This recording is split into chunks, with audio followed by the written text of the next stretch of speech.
जे DFO आहे ज्यांना वन संरक्षक म्हणतात मराठी, त्यांनी हुकुमशाही चालवलेली आहे. त्या हुकुमशाहीच्या संबंधामध्ये मगाशी मी विवेचन केलं, त्याच्यातून अनेक आदिवासी आणि शेतकरी भरडून निघालेले आहेत. एवढंच नव्हे तर त्यांनी सरकारी संबंध कामात देखील त्यांचे संबंध अधिकार जे होते विकेंद्रित केले होते. खालच्या अधिकाऱ्यांना जे अधिकार दिले होते तेही त्यांनी केंद्रित केलेले आहेत आणि एक प्रकारची वेगळी हुकुमशाही ह्या संबंध जव्हार डिव्हिजनमध्ये करण्याचा त्यांचा तो प्रयत्न चाललेला आहे.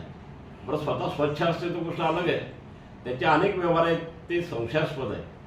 त्यांनी जे काही कंटेनर खरेदी केलेले आहेत, करोडो रुपयाची काहीतरी खरेदी आहे ती, आणि अशा ठिकाणी ते कंटेनर नेऊन टाकलेले आहेत की ज्या ठिकाणी पाणी नाही, काही नाही, अशा ठिकाणी ती संडास बांधण्याचं कारण काय तिथे? त्या एवढ्या वनविभागामध्ये एवढ्या जंगलामध्ये कोण जातो त्या ठिकाणी?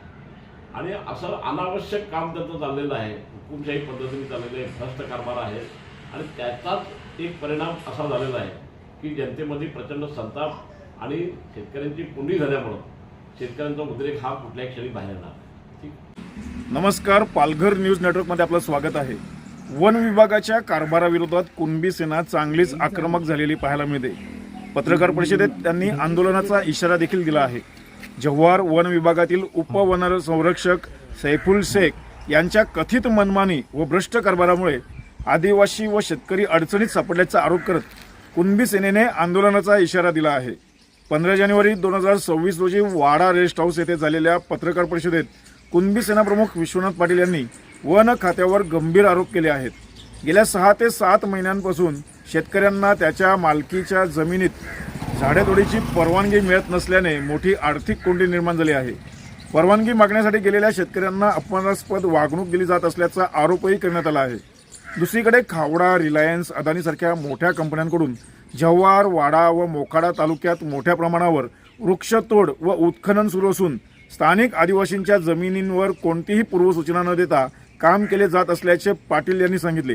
शेतकऱ्यांसाठी वेगळा कायदा आणि भांडवलदारांसाठी वेगळा कायदा लागू आहे का, असा सवाल त्यांनी उपस्थित केला आहे. या प्रकरणी 9 जानेवारी 2026 रोजी पालघर जिल्ह्याचे पालकमंत्री गणेश नाईक, वन खात्याचे वरिष्ठ अधिकारी व जिल्हाधिकारी यांच्याकडे लेखी तक्रार देण्यात आली आहे. मात्र अद्यापही कोणतीही ठोस कारवाई झालेली नाही.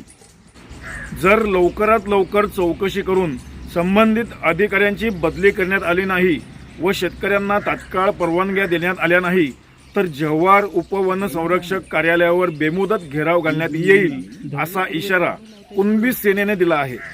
संघटनेने या प्रकरणाची उच्चस्तरीय व SIT चौकशी करण्याची ठाम मागणी केली आहे. तर या पत्रकार परिषदेत कुणबी सेनेचे सर्वेसर्वा विश्वनाथ पाटील यांनी काय सांगितले पाहूया. जव्हार डिव्हिजनचे जे DFO आहेत ज्यांना उपवन संरक्षक म्हणतात मराठीत, त्यांनी इतकी हुकुमशाही चालवलेली आहे. त्या हुकुमशाहीच्या संबंधामध्ये मगाशी मी विवेचन केलं, त्याच्यातून अनेक आदिवासी आणि शेतकरी भरडून निघालेले आहेत. एवढंच नव्हे तर त्यांनी सरकारी संबंध कामात देखील त्यांचे संबंध अधिकार जे होते विकेंद्रित केले होते. खालच्या अधिकाऱ्यांना जे अधिकार दिले होते तेही त्यांनी केंद्रित केलेले आहेत आणि एक प्रकारची वेगळी हुकुमशाही ह्या संबंध जव्हार डिव्हिजनमध्ये करण्याचा त्यांचा तो प्रयत्न चाललेला आहे. बरं, स्वतः स्वच्छ असते तो गोष्ट अलग आहे, त्यांचे अनेक व्यवहार आहेत ते संशयास्पद आहेत. त्यांनी जे काही कंटेनर खरेदी केलेले आहेत, करोडो रुपयाची काहीतरी खरेदी आहे ती, आणि अशा ठिकाणी ते कंटेनर नेऊन टाकलेले आहेत की ज्या ठिकाणी पाणी नाही, काही नाही, अशा ठिकाणी ती संडास बांधण्याचं कारण काय तिथे? त्या एवढ्या वनविभागामध्ये एवढ्या जंगलामध्ये कोण जातो त्या ठिकाणी? आणि असं अनावश्यक काम त्यांचं चाललेलं आहे, हुकुमशाही पद्धतीने चाललेलं आहे, भ्रष्ट कारभार आहे. आणि त्याचाच एक परिणाम असा झालेला आहे की जनतेमध्ये प्रचंड संताप आणि शेतकऱ्यांची कोंडी झाल्यामुळं शेतकऱ्यांचा उद्रेक हा कुठल्याही क्षणी बाहेर येणार. ठीक.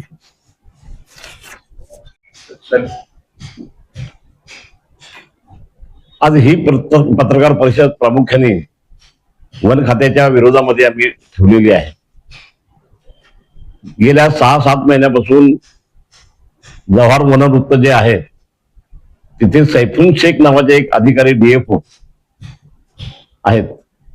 त्यांचा मनमानी कारभार आणि त्याच्या मनमानी कारभारामुळे शेतकऱ्यांना होत असलेला त्रास आणि शेतकऱ्यांची झालेली आर्थिक कोंडी या विषयाच्या संबंधामध्ये शेतकरी त्रस्त झालेले आहेत. आम्ही या भागातील आदिवासी संघटना, कुणबी सेना या संबंध संघटनांनी ज्या प्रामुख्याने आदिवासींच्या हितासाठी शेतकऱ्यांच्या हितासाठी आम्ही काम करतो, एक सगळ्यात मोठा महत्वाचा मुद्दा आमच्या निदर्शनाला आलेला आहे की एकीकडे वाढवण मंत्र्याचं काम मोठ्या प्रमाणामध्ये सुरू आहे, मोठ्या प्रमाणात उत्खनन सुरू आहे, वन खात्याच्या जागेमध्ये म्हणजे उत्खनन सुरू आहे, आणि दुसरीकडे खावडा, रिलायन्स, त्याचबरोबर विविध भांडवलदार कंपन्यांनी ज्या ओव्हरहेड वायर घेऊन चाललेल्या आहेत, ज्यांनी 15-15, 20-20 टावर उभे करायला लावले आहेत, एका लाईनीमध्ये उभे करायला लावलेले आहेत, गावाच्या गावा भस्मसात करायला लावलेले आहेत, आणि फार मोठ्या प्रमाणावर आदिवासींची वृक्षतोड त्यांची कुठल्याही प्रकारची परवानगी न घेताना अशा पद्धतीची वृक्षतोड संबंध या 2 तालुक्यामध्ये मोठ्या प्रमाणावर सुरू असताना एकीकडे शेतकरी अधिकृतपणे आपल्या झाडोऱ्याच्या तोडीसाठी परवानगी मागत असताना ती परवानगी न देताना भांडवलदारांसाठी एक न्याय, शेतकऱ्यांसाठी दुसरा न्याय, ही गोष्ट ज्या पद्धतीने चाललेली आहे त्या अन्यायाला कंटाळून अनेक आता ज्या संघटना आहेत आमच्या, त्या आम्ही रस्त्यावर उतरण्याचा निर्णय केलेला आहे. भ्रष्टाचार बेलगाम चालू आहे, त्याच्यावर कोणाचाही अंकुश नाही.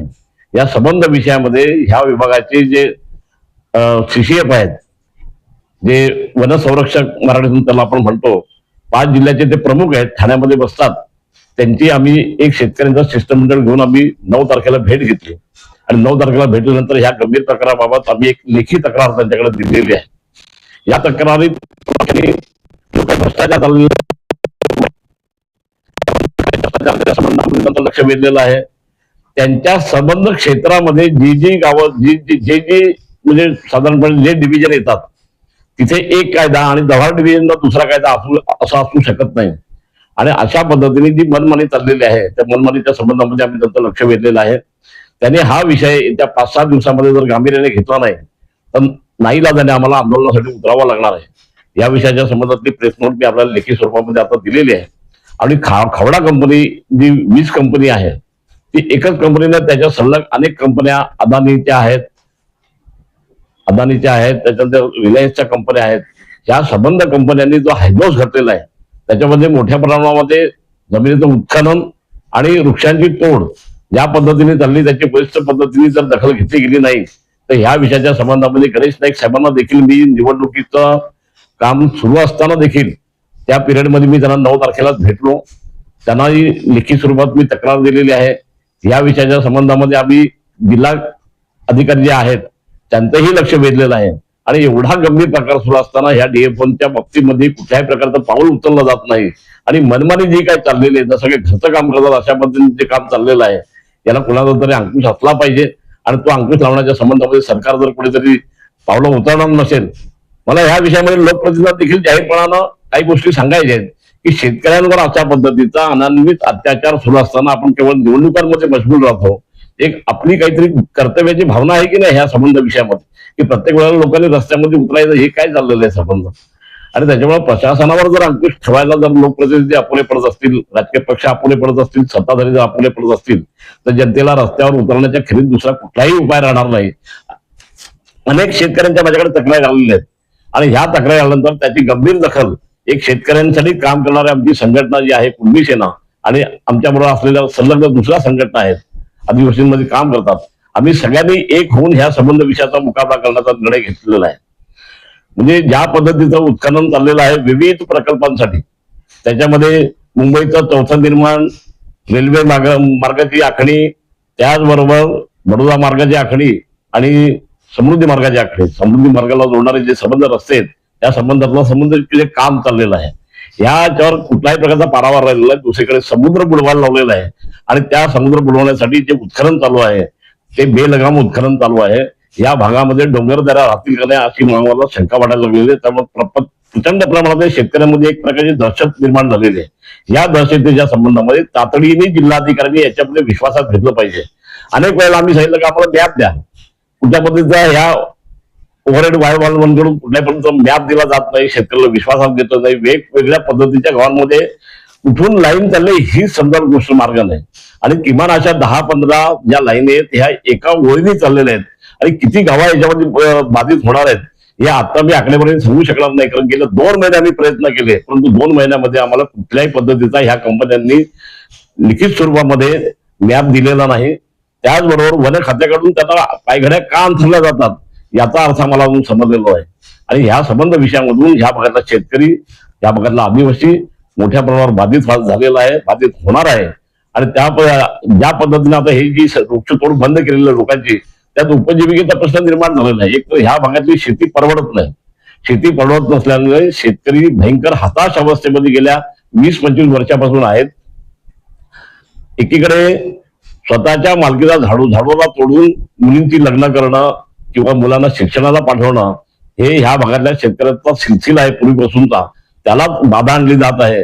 हा प्रकार अतिशय संतापजनक आहे. आणि या संतापजनक प्रकाराच्या विरोधामध्ये येत्या 5-6 दिवसामध्ये आम्ही वाट बघून शेवटी रस्त्यावर आम्ही उतरणार आहोत आणि सीसीएफच्या कार्यालयाला आम्ही बेमुदत घेराव घालणार आहोत. धन्यवाद. त्याच्यावरती एक प्रश्न असा आहे की हे जे काही सैफुल शेख म्हणून जे आहे वन संरक्षक, ते कायम दावा करतात की नियमाच्या बाहेर जाऊन आम्ही काम करत नाही, नियमात बसणारे झाड तोडण्याच्या परवानगी देतो, अशा पद्धतीचा एक ते दावा करतात. तर याच्याकडे तुम्ही कसं पाहता? आता वीज कंपन्यांनी ज्या पद्धतीने तोड चालवलेली आहे त्यांना कुठल्या पद्धतीने परमिशन दिलं तुम्ही? आणि बेकायदेशीर काम असतील ते नकार करू, आमचं काहीच म्हणणं नाही. बेकायदेशीर कामाला तुम्ही कुठेतरी संरक्षण द्या असं आमचं म्हणणं नाही, पण जे कायदेशीर आहे त्यालाच परमिशन नाकारल्या जातात अशी 25 उदाहरणं तुम्हाला मी देऊ शकेन या ठिकाणी. आणि हा प्रकार म्हणजे दादागिरीचाच प्रकार झाला एक प्रकार. इतर डिव्हिजन मध्ये अशा पद्धतीचे परवानगी दिले जातात, परंतु ह्या डिव्हिजन मध्ये, जव्हार डिव्हिजन मध्ये दिल्या जात नाही. याचं कारण काय हे त्यांना विचारणं आवश्यक आहे. आणि मला वाटतं ते वरिष्ठांचे आदेश पाळीत नाही असा त्याचा अर्थ आहे. त्या सीसीएफच्या म्हणण्यामध्ये आला तर त्यांना हे पॉवर्सच दिलेलं नाही, तुम्ही त्यांच्यावर जाता कशाला? आता त्यांच्या अधिकाऱ्याला आवरण्याचं काम सीसीएफने करायला पाहिजे. मी तर त्यांच्या बदलीची मागणी केलेली, मी त्यांच्या एसआयटीची मागणी केलेली, एसआयटीची चौकशी झाली पाहिजे आणि त्यांची बदली झाली पाहिजे. एवढी मनमानी आदिवासी भागामध्ये नाही चालणार. त्यांचा कारभाराविषयी असे सर्वसामान्य माणसाला सुद्धा ते भेटत नाही. म्हणजे एका प्रकारचा की एक शेतकरी भेटायला गेलेला असताना वयोवृद्ध शेतकरी आहेत, त्यांना संध्याकाळपर्यंत त्यांनी बसून ठेवलं आणि भेट नाकारली. अशा पद्धतीने त्यांचे एकूण वर्तन जे आहे अधिकारी म्हणून ते सर्वसामान्य शेतकऱ्यांना किंवा लोकांना जातात अशा प्रकारे. मुळात परिस्थिती अशी आहे की नुसतं भेट नाकारणं ठीक आहे, पण शेतकऱ्याचा अपमान करण्याचा अधिकार यांना दिला कोणी? हे कोणाचे नोकर आहेत? जनतेचे नोकर आहेत ना. अरे आम्ही कर भरतो, आम्ही ह्या देशाला पोचण्याचं काम करतो, आम्हाला अपमानास्पद वागणूक देतो तुम्ही. त्यामुळे आता जे आहे ते सहनशीलतेच्या पलीकडे लोकांच्या गेलेलं आहे. याचा स्फोट कुठल्याही क्षणी होईल. शासनाने याच्यामध्ये तातडीने दखल घेणं आवश्यक आहे. आता सीसीएफ हे सर्वोच्च अधिकारी आहेत आणि एवढ्यावरून जर होणार नसेल तर आम्हाला नाईलाजाने त्यांच्याकडे बेमुदत घेराव घालण्याच्या प्रेरणा आमच्या समोर दुसरा कुठलाही उपाय राहिला नाही आणि ते आम्ही 8 दिवसाच्या आत करू. कंपन्यांनी या ओव्हरहेड वायर घेऊन चाललेल्या आहेत, ज्यांनी 15-15-20-20 टावर उभे करायला लावलेले आहेत, एका लाईनीमध्ये उभे करायला लावलेले आहेत, गावाच्या गावात भस्मसात करायला लावलेले आहेत आणि फार मोठ्या प्रमाणावर आदिवासींची वृक्षतोड त्यांची कुठल्याही प्रकारची परवानगी न घेताना अशा पद्धतीची वृक्षतोड संबंध या 2 तालुक्यामध्ये मोठ्या प्रमाणावर सुरू असताना एकीकडे शेतकरी अधिकृतपणे आपल्या झाडोऱ्याच्या तोडीसाठी परवानगी मागत असताना ती परवानगी न देताना भांडवलदारांसाठी एक न्याय, शेतकऱ्यांसाठी दुसरा न्याय, ही गोष्ट ज्या पद्धतीने चाललेली आहे त्या अन्यायाला कंटाळून अनेक आता ज्या संघटना आहेत आमच्या त्या आम्ही रस्त्यावर उतरण्याचा निर्णय केलेला आहे.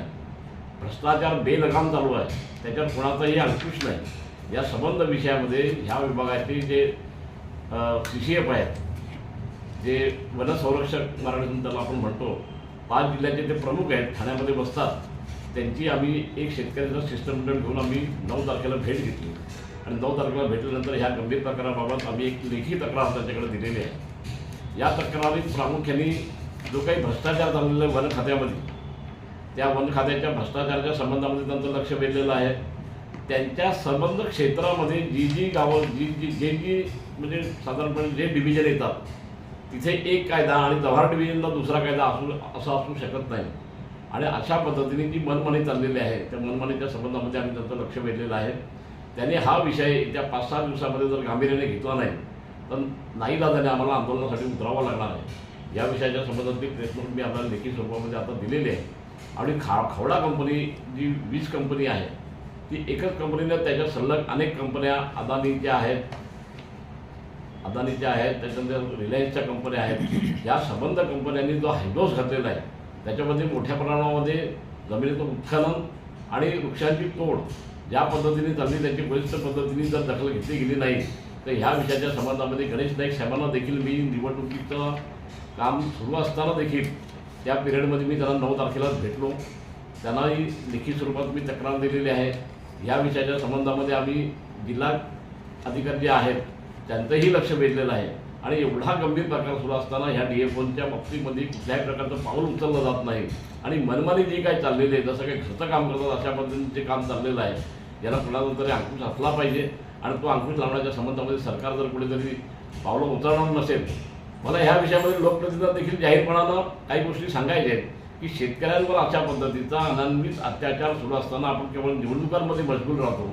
एक आपली काहीतरी कर्तव्याची भावना आहे की नाही ह्या संबंध विषयामध्ये की प्रत्येक वेळेला लोकांनी रस्त्यामध्ये उतरायचं हे काय चाललेलं आहे संबंध आणि त्याच्यामुळे प्रशासनावर जर अंकुश ठेवायला जर लोकप्रतिनिधी अपुरे पडत असतील, राजकीय पक्ष अपुरे पडत असतील, सत्ताधारी जर अपुरे पडत असतील तर जनतेला रस्त्यावर उतरण्याच्या खेरीत दुसरा कुठलाही उपाय राहणार नाही. अनेक शेतकऱ्यांच्या माझ्याकडे तक्रारी आलेल्या आहेत आणि ह्या तक्रारी आल्यानंतर त्याची गंभीर दखल एक शेतकऱ्यांसाठी काम करणारी आमची संघटना जी आहे कुणबी सेना आणि आमच्याबरोबर असलेल्या संलग्न दुसऱ्या संघटना आहेत आदिवासींमध्ये काम करतात. आम्ही सगळ्यांनी एक होऊन ह्या संबंध विषयाचा मुकाबला करण्याचा निर्णय घेतलेला आहे. म्हणजे ज्या पद्धतीचं उत्खनन चाललेलं आहे विविध प्रकल्पांसाठी त्याच्यामध्ये मुंबईचं चौथं निर्माण, रेल्वे मार्गाची आखणी, त्याचबरोबर बडोदा मार्गाची आखणी आणि समृद्धी मार्गाची आखणी, समृद्धी मार्गाला जोडणारे जे संबंध रस्ते आहेत त्या संबंधातलं समृद्धीचे काम चाललेलं आहे. ह्याच्यावर कुठल्याही प्रकारचा पारावार राहिलेला नाही. दुसरीकडे समुद्र बुडवायला लावलेला आहे आणि त्या समुद्र बुडवण्यासाठी जे उत्खनन चालू आहे ते बेलगाम उत्खनन चालू आहे. या भागामध्ये डोंगरदऱ्या राहतील का नाही अशी मला शंका वाढायला लागलेली आहे. त्यामुळे प्रचंड प्रमाणामध्ये शेतकऱ्यांमध्ये एक प्रकारची दहशत निर्माण झालेली आहे. या दहशतीच्या संबंधामध्ये तातडीने जिल्हाधिकाऱ्यांनी याच्यामध्ये विश्वासात घेतलं पाहिजे. अनेक वेळेला आम्ही सांगितलं की आम्हाला मॅप द्या, कुठल्या पद्धतीचा ह्या ओव्हरहेड वायरमॅनकडून कुठल्या पद्धतीचा मॅप दिला जात नाही, शेतकऱ्याला विश्वासात घेतलं नाही. वेगवेगळ्या पद्धतीच्या गावांमध्ये कुठून लाईन चालली हीच समजायला गोष्ट मार्ग नाही आणि किमान अशा 10-15 ज्या लाईन आहेत ह्या एका ओळीने चाललेल्या आहेत आणि किती गावं याच्यामध्ये बाधित होणार आहेत हे आत्ता मी आकडेवारी सांगू शकणार नाही. कारण गेल्या 2 महिन्यांनी प्रयत्न केले परंतु 2 महिन्यामध्ये आम्हाला कुठल्याही पद्धतीचा ह्या कंपन्यांनी लिखित स्वरूपामध्ये मॅप दिलेला नाही. त्याचबरोबर वन खात्याकडून त्यांना पायघड्या का अंथरल्या जातात याचा अर्थ आम्हाला अजून समजलेला नाही आणि ह्या संबंध विषयामधून ह्या भागातला शेतकरी, ह्या भागातला आदिवासी मोठ्या प्रमाणावर बाधित झालेला आहे, बाधित होणार आहे आणि ज्या पद्धतीने आता ही जी वृक्षतोड बंद केलेल्या लोकांची त्यात उपजीविकेचा प्रश्न निर्माण झालेला आहे. एकतर ह्या भागातली शेती परवडत नाही. शेती परवडत नसल्यामुळे शेतकरी भयंकर हताश अवस्थेमध्ये गेल्या 20-25 वर्षापासून आहेत. एकीकडे स्वतःच्या मालकीचा झाडोला तोडून मुलींची लग्न करणं किंवा मुलांना शिक्षणाला पाठवणं हे ह्या भागातल्या शेतकऱ्यांचा सिलसिला आहे पूर्वीपासूनचा, त्यालाच बाधा आणली जात आहे. हा प्रकार अतिशय संतापजनक आहे आणि या संतापजनक प्रकाराच्या विरोधामध्ये येत्या 5-6 दिवसामध्ये आम्ही वाट बघून शेवटी रस्त्यावर आम्ही उतरणार आहोत आणि CCFच्या कार्यालयाला आम्ही बेमुदत घेराव घालणार आहोत. धन्यवाद. सर, त्याच्यावरती एक प्रश्न असा आहे की हे जे काही सैफुल शेख म्हणून जे आहेत उपवन संरक्षक ते कायम दावा करतात की नियमाच्या बाहेर जाऊन आम्ही काम करत नाही, नियमात बसणारीच झाडं तोडण्याच्या परवानग्या देतो अशा पद्धतीचा एक ते दावा करतात. तर याच्याकडे तुम्ही कसं पाहता? आता वीज कंपन्यांनी ज्या पद्धतीने तोड चालवलेली आहे याला कुठल्या पद्धतीने परमिशन दिलं तुम्ही आणि बेकायदेशीर कामासाठी ते नका करू, आमचं काहीच म्हणणं नाही. बेकायदेशीर कामाला तुम्ही कुठेतरी संरक्षण द्या असं आमचं म्हणणं नाही, पण जे कायदेशीर आहे त्यालाच परमिशन नाकारल्या जातात अशी 25 उदाहरणं तुम्हाला मी देऊ शकेन ह्या ठिकाणी. आणि हा प्रकार म्हणजे दादागिरीचाच प्रकार झाला एक प्रकार. इतर डिव्हिजनमध्ये अशा पद्धतीचे परवानगी दिले जातात परंतु ह्या डिव्हिजनमध्ये जव्हार डिव्हिजनमध्ये दिल्या जात नाही. याचं कारण काय हे त्यांना विचारणं आवश्यक आहे आणि मला वाटतं ते वरिष्ठांचे आदेश पाळीत नाही असा त्याचा अर्थ आहे. ते CCFच्या म्हणण्यामध्ये आला की त्यांना हे पॉवर्सच दिलेलं नाही, तुम्ही त्यांच्याकडे जाता कशाला. आता त्यांच्या अधिकाराला आवरण्याचं काम हे CCFने करायला पाहिजे. मी तर त्यांच्या बदलीची मागणी केलेली, मी त्यांच्या SITची मागणी केलेली, SITची चौकशी झाली पाहिजे आणि त्यांची बदली झाली पाहिजे. एवढी मनमानी आदिवासी भागामध्ये नाही चाललं. एकूणच त्यांच्या कारभाराविषयी असं एक दिसतंय की सर्वसामान्य माणसाला सुद्धा ते भेटत नाहीत. मध्ये एका प्रकारचं असं प्रकरण उघडकीस आलंय की एक शेतकरी भेटायला गेलेला असताना वयोवृद्ध शेतकरी आहेत त्यांना संध्याकाळपर्यंत त्यांनी बसून ठेवलं आणि भेट नाकारली. अशा पद्धतीने त्यांचं एकूण वर्तन जे आहे अधिकारी म्हणून ते सर्वसामान्य शेतकऱ्यांना किंवा लोकांना जातं काय असं आपल्याला नाही वाटत. मुळात परिस्थिती अशी आहे की नुसतं भेट नाकारणं ठीक आहे, पण शेतकऱ्याचा अपमान करण्याचा अधिकार यांना दिला कोणी? हे कोणाचे नोकर आहेत? जनतेचे नोकर आहेत ना. अरे आम्ही कर भरतो, आम्ही ह्या देशाला पोचण्याचं काम करतो, आम्हाला अपमानास्पद वागणूक देता तुम्ही. त्याच्यामुळे आता जे आहे ते सहनशक्तीच्या पलीकडे लोकांच्या गेलेलं आहे. याचा स्फोट कुठल्याही क्षणी होईल. शासनाने याच्यामध्ये तातडीने दखल घेणं आवश्यक आहे. आता CCF हे सर्वोच्च अधिकारी आहेत आणि एवढ्यावरून जर होणार नसेल तर आम्हाला नाईलाजाने त्यांच्याकडे बेमुदत घेराव घालण्याच्या पलीकडे आमच्यासमोर दुसरा कुठलाही उपाय राहिलेला नाही आणि ते आम्ही 8 दिवसाच्या आत करू.